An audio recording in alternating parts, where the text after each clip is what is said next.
హోషేయ గ్రంథం 6వ అధ్యాయం 1వ వచనం చదవండి. హోషేయ 6:1.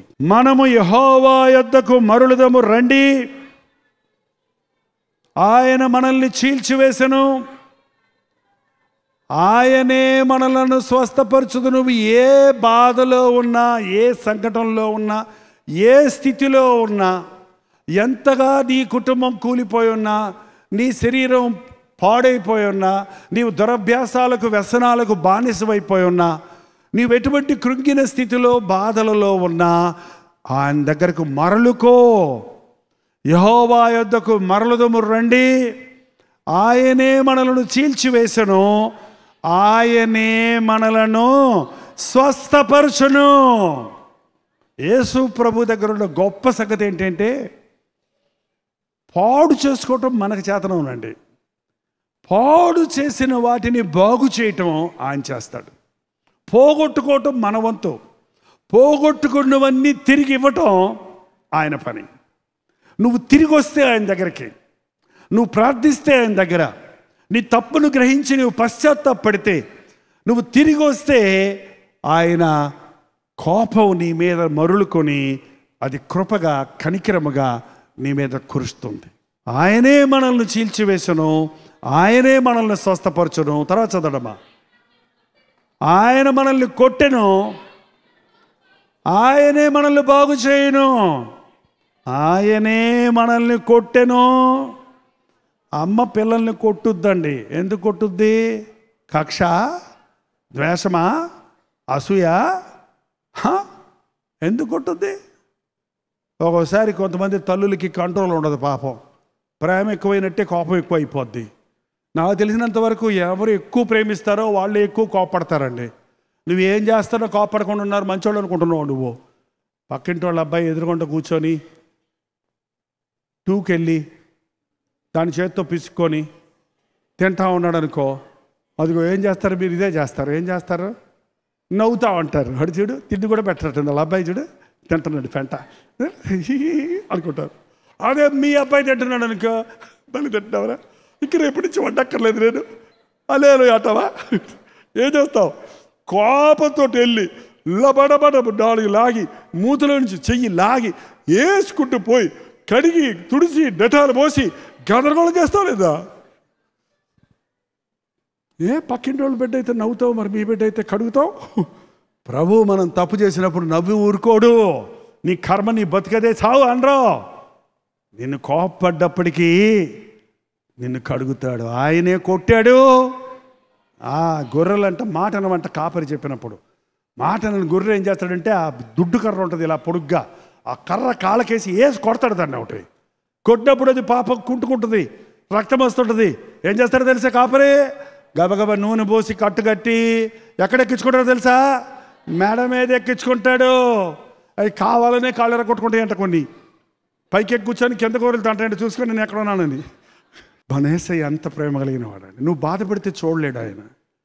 నీ గాయమైతే ఆ గాయాన్ని వదిలిపెట్టాడు ఆయన. ఆ గాయాలు కట్టాలని ఆయన ఆశ, నీ బాధలు తీర్చాలని ఆశ. తాగుడు వల్ల నువ్వు గాయాలు చేసుకున్నావు, నీ గాయాలు మాన్పి నీకు ఆ దురభ్యాసం నుంచి విడిపించాలని ఆయన ప్రేమిస్తున్నాడు. నువ్వు ఆయన దగ్గర మరలుకుంటే చాలు.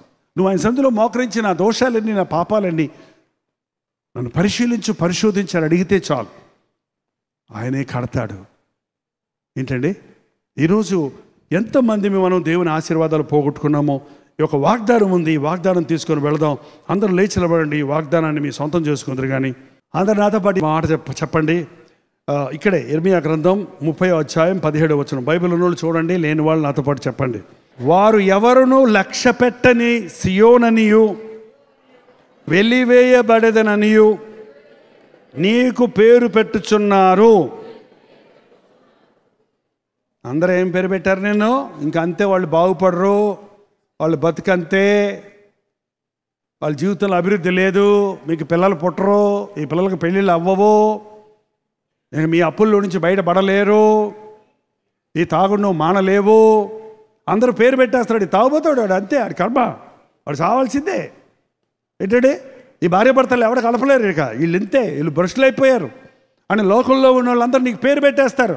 నువ్వు మారవు, నిన్నెవడు మార్చలేడు, నువ్వెందుకు పనికిరావు, నువ్వు నిష్ప్రయోజకుడివి, ఏమేం పేర్లు, గొడ్రాలువి, నువ్వు అంతే భ్రష్టుడివి, ఏమేం పేర్లు పెట్టేస్తున్నారో వదిలేస్తున్నారు మనుషులందరూ కూడా. మేము చేతులు ఎత్తేసామంటే మేమేం చేయలేము ఇక అని అందరూ నీకు పేరు పెడుతున్నారు. అయితే నేను నీకు ఆరోగ్యము కలుగజేసేదను, నీ గాయములు మాన్పెదను. ఇదే యెహోవా వాక్కు, నా మాట కాదు, నీ మాట కాదు. ఎవరి మాట ఇది?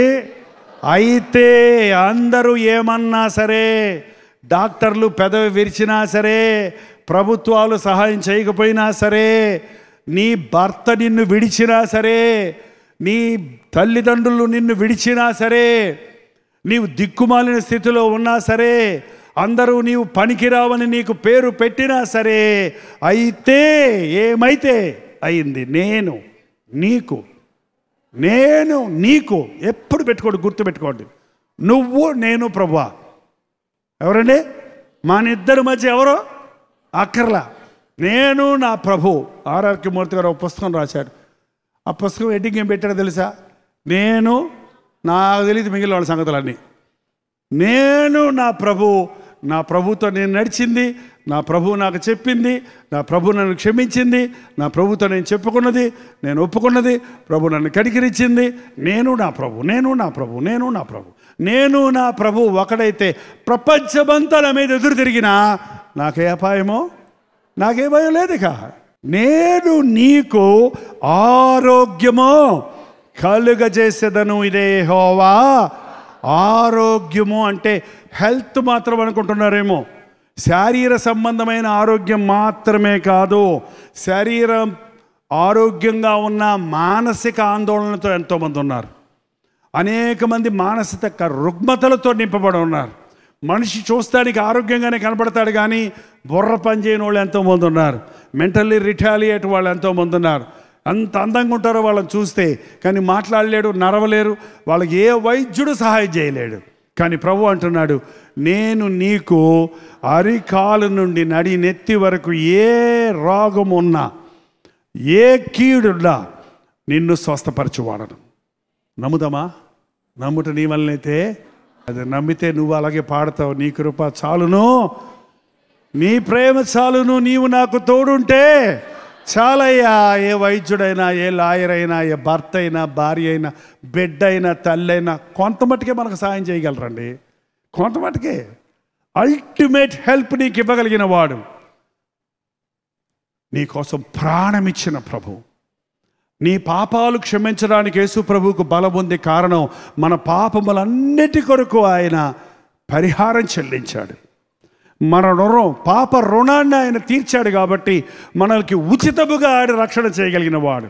ఆయన ఇచ్చే ఆశీర్వాదాలకు డబ్బులు కట్టాలంటే మన చేత కాదండి. అసలే బిల్లు ఇచ్చాడంటే దేవుడు మనకు చేసిన మేలులకి మనం అయిపోయాం, ఏం చేయలేం. మనం ఉచితముగా ప్రేమతో తన ప్రాణాన్ని ఇచ్చిన ప్రభు, నువ్వు బాగుండాలని, నువ్వు దీవించబడాలని, ఇహమందు పరమందు దేవుని బిడ్డగా ఉండాలని ఆశ.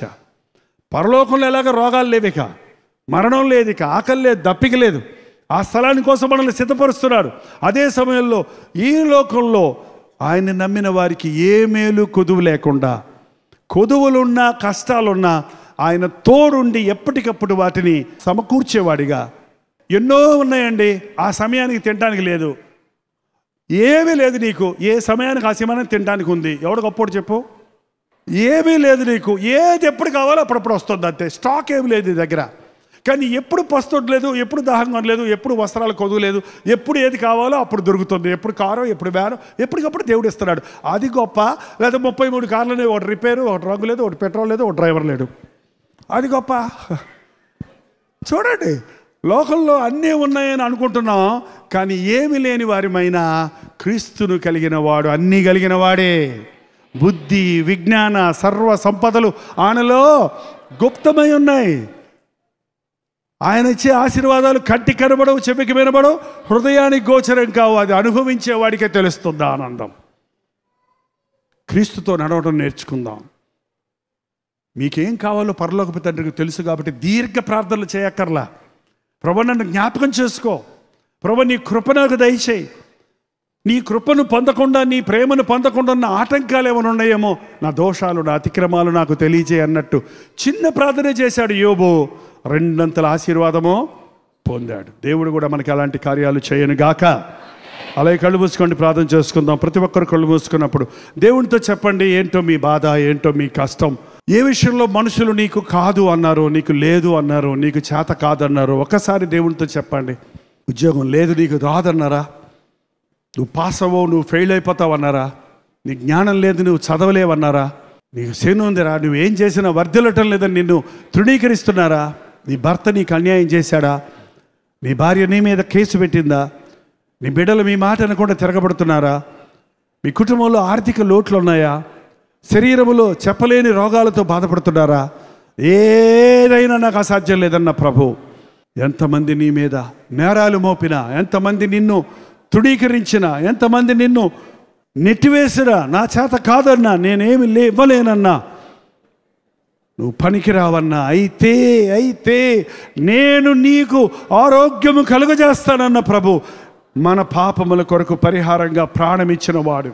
ఆయన పొందిన దెబ్బల వల్ల మనకు స్వస్థత ఉన్నది. నాకు అసాధ్యమైంది ఏది లేదని చెప్పిన ప్రభు నీ కష్టాలు ఏమైనప్పటికీ తీర్చగలడు. ఏ పూటకు ఆ పూట, ఏ నాటి కీడు ఆనాటికి చాలు. దిగులు చెందకు, చింత చెందకు, వేదన చెందకు. దేవుని సన్నిధిలో మోకరించి నన్ను జ్ఞాపకం చేసుకో ప్రభువా, నాకు సహాయం చేయి నాయన, నాకు తోడుండయ్యా, నీ కృప నాకు చాలయ్యా అని ఒక్క మాట నువ్వు చెప్పితే అద్భుతాలు నీ జీవితంలో చూస్తావు. మన 2 చేతులు ఆకాశం వైపు ఎత్తి ప్రార్థిద్దాం. ప్రార్థన. పరిశుద్ధుడా, ప్రేమ కలిగిన తండ్రి, ఒక గర్భఫలము లేదే అని నిందల పాలవుతున్న ప్రతి సహోదరి యొక్క గర్భమును నజరేయుడైన యేసుక్రీస్తు నామములో తెరచున్నాము తండ్రి.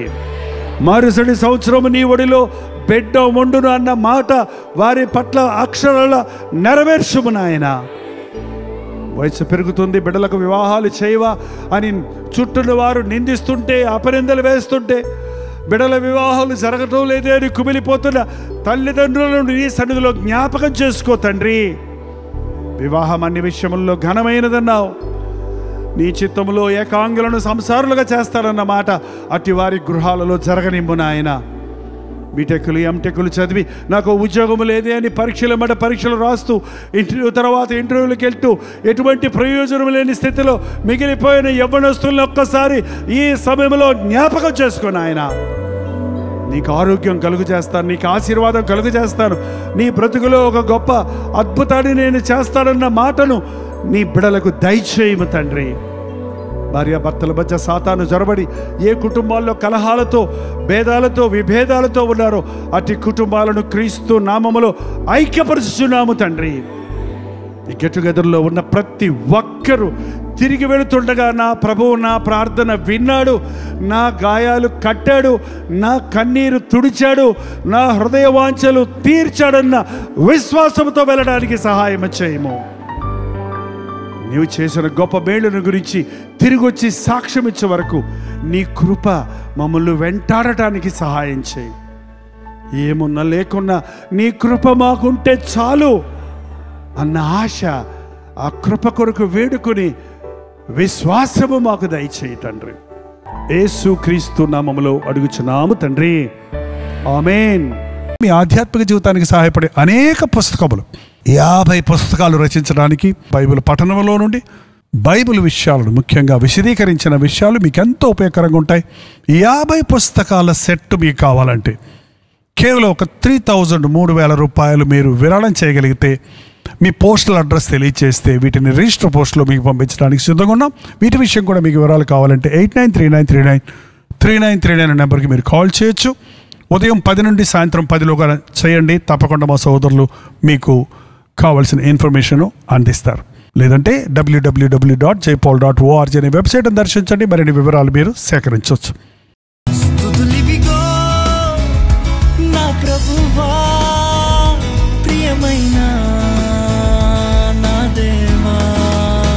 హల్లెలూయా, దేవునికి స్తోత్రం. బెంగళూరు పరిసర ప్రాంతాల్లో ఉన్న వారికి శుభవార్త. ప్రతిరోజు దేవుని వాక్యాన్ని అనేక భాషల్లో వింటున్న మిమ్మల్ని ముఖాముఖిగా చూడాలని, మీకోసం వ్యక్తిగతంగా ప్రార్థించాలని బెంగళూరు వస్తున్నాం. ఆగస్టు 27వ తారీఖు మధ్యాహ్నం 2 గంటల నుంచి 5 గంటల వరకు, 6 గంటల నుంచి 10 గంటల వరకు జరిగే ఈ 2 సెషన్స్లోనూ పాల్గొనడానికి సిద్ధపడరండి. మిమ్మల్ని ముఖాముఖిగా చూసి వ్యక్తిగతంగా మీకు ప్రార్థించాలని, దేవుని వాక్యమును ధ్యానించి మనమందరం కలిసి దేవుని సన్నిధిలో ఆనందించాలని ఈ 1 డే గెట్ టుగెదర్ను ఏర్పాటు చేస్తున్నాం. రండి, కుటుంబాలుగా తరలి రండి. ప్రభు సన్నిధిలో మనందరం కలిసి ఆయన వాక్యాన్ని ధ్యానిద్దాం, ఆయన్ని ఆరాధిద్దాం. మరి ముఖ్యంగా మీ సాక్ష్యాలు వినడానికి, మీ కొరకు ప్రార్థించడానికి నేను ఎంతో ఆశ కలిగి ఉన్నాను. సోషల్ మీడియా ద్వారా, టెలివిజన్ ద్వారా వాక్యం వింటున్న మిమ్మల్ని ముఖాముఖిగా చూసి బలపరచాలని ఎంతో ఆశతో ఉన్నాం. తప్పకుండా రండి. బెంగళూరులోని హడ్సన్ కమ్యూనిటీ సెంటర్లో, సిఎస్ఐ కాంపౌండ్లో ఈ 1 డే గెట్ టుగెదర్ జరుగుతుంది. మరిన్ని వివరాలు కావాలంటే 8939393939 నెంబర్కి మీరు కాల్ చేయండి, లేకపోతే మీరు చూస్తున్నటువంటి నెంబర్లకు వాట్సాప్ పెట్టండి, లింక్ మీకు పంపిస్తారు. తప్పక వస్తారు కదా.